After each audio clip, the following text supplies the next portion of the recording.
Hey guys, welcome back to my channel. In this tutorial, I will teach you how to add subtitles on your videos using Descript.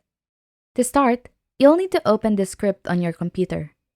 Once you're in, click on the New Project button located on the top right corner of the screen. On the left side of this editor view, you will be able to choose a file to transcribe. From there, you can select the video you want to add captions to. Once your video has been imported, Descript will automatically transcribe the audio into text. You can use the built-in editor to make any necessary corrections or edits to the transcription. Now that your video has been transcribed, it's time to add captions. Simply click on the T button located on the top of your screen and choose Captions. You will see a new panel on the right side of the editor view where you can adjust the font, size, border, etc.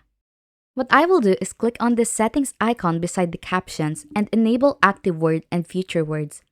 I will play around with the colors until I am satisfied. And once you're happy with your captions, you can export the video with captions in a variety of formats, including MP4, AVI, and MOV. And that's all for today's video. I hope you found it helpful. Don't forget to like, comment, and subscribe for more content like this. Thanks for watching, and I'll see you in the next one.